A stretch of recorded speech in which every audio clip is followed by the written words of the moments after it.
Bitácora Cayera by Joseba Sarrionaindia. Nautical Logbook. The traveler is deep in the spiral, though he can't remember when or where he entered. He assumes the road is a spiral because he detects vestiges of the past in things.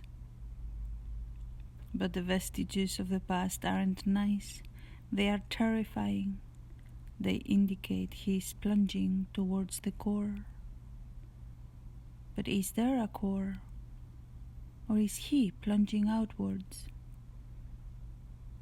And so it occurs to him he needs a hiding place and crawls into little nooks here and there, but fear creeps in with him.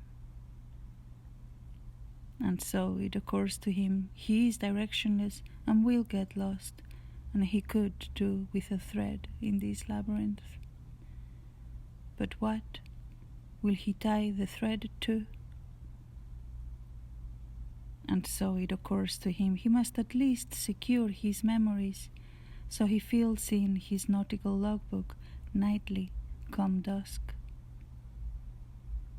This is the nautical logbook of aimlessness, the traveler writes, like a helmsman who foresees the storm on the windless sea.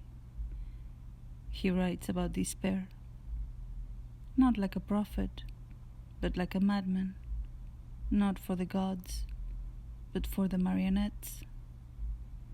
He writes the way marionettes write for each other.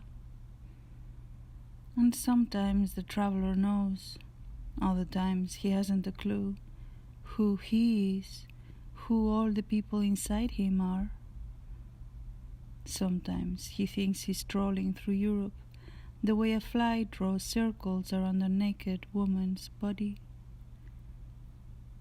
Other times he looks at the blank pages of his nautical logbook and thinks nothing, and doodles a spiral.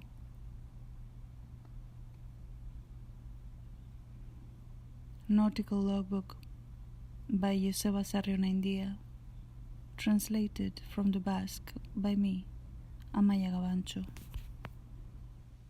Ingurubilean barrena abiatu da bidaztia, noiz eta non sartu den oroitzen ez duen arren. Bidea ingurubila bat dela suposatzen du, gauza berrietan, iragandakoen isladak somatzen dituelakotz. Baina iraganaren isladak ez dira atseginak. Izugarriak dira, zentrorantza miltzen dela erakusten deraukotelakotz. Baina badea zentrorik. Ala zabalalderantza miltzen ote da. Orduan pentsatzen du gordelekua behar duela eta sokoetan gordetzen du aldizka bere burua. Baina izuak ere, bergordelekuetan eskutatzen dira. Orduan, pentsatzen du nora ezean galduko dela eta ari bat behar duela laberintoan, baina ze lokarritan eutxiaria. Orduan, pentsatzen du oroitzapena bederen sostengatu behar duela eta bitakora kaier bat eskribatzen du iluna barrero. Hauze da nora ezean bitakora kaiera. Bidaztiak aizeri gabeko itsasoan galerako ekaitza geroago eta gertuago somatzen duen lemazainaren antzera idazten du. Etxipenez eskribatzen du, ez profeten antzera, eroaren antzera baizik, ez jainkoentzat, marionetentzat baizik, marionetak marionetentzat bezala eskribatzen du. Eta bidaztiak badaki batzutan, baina bertzetan ez dakit deus ere. Nor den, bere burua nortzu diren ere. Batzutan pentsatzen du Europan barrena dabilela, eulia emakume bilutziaren gorputzean bezala.